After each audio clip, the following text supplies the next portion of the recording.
بسم اللہ الرحمن الرحیم۔ السلام علیکم ورحمۃ اللہ وبرکاتہ۔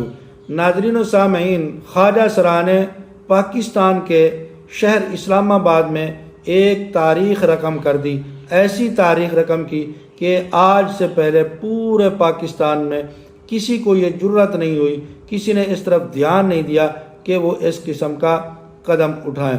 لیکن اس خواجہ سرا، جس کا نام رانی خان ہے، اس نے بہت ہی زبردست قدم اٹھایا اور پاکستان میں ایک انوکھا کام کر دیا۔ خواجہ سرا نے کیا کیا؟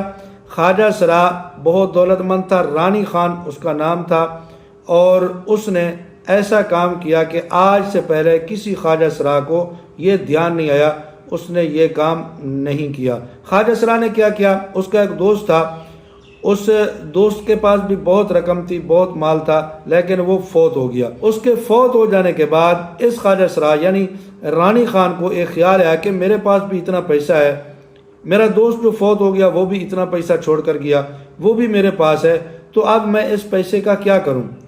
پھر اس کے ذہن میں بات آئی کہ کوئی ایسا کام کر جاؤں کہ جو رہتی دنیا تک یاد رکھا جائے، اور میں اپنا اگلا گھر بھی اس سے بہتر کر لوں، یعنی اپنی عاقبت بھی۔ تو خواجہ سرا کو یہ سمجھ آیا، اس نے پھر کیا کیا؟ اس نے اپنے گھر کے اندر ایک رہائش ایسی بنائی اور اعلان کیا کہ جتنے بھی خواجہ سرا بے گھر ہیں وہ آ کر میرے اس گھر میں رہ سکتے ہیں، ان کی ساری کفالت میں کروں گا، کھانا وغیرہ ہر قسم کا اس کا خرچہ میں برداشت کروں گا۔ پھر کچھ دنوں کے بعد اس نے اپنے ہی گھر میں ایک چھوٹا سا ہاسپٹل بنایا اور وہاں پر اس نے دوائی دینا بھی مفت میں شروع کر دی۔ پھر کچھ عرصہ گزرا تو اس خواجہ سرا نے اپنے ہی گھر کے صحن کے اندر ایک مدرسہ بھی قائم کر دیا اور اعلان کیا کہ اس مدرسہ کے اندر خواجہ سراؤں کو مفت تعلیم دی جائے گی۔ اور یہ ایسا اس نے قدم اٹھایا، اس نے سوچا کہ آج تک کسی نے خواجہ سراؤں کی اس طرح کی بھلائی نہیں کی کہ ان کو دین اور دنیا کی تعلیم دی جائے، صرف وہ ناچنے کے لیے رہ جاتے ہیں اور وہ بھیک مانگنے پر اتر آتے ہیں۔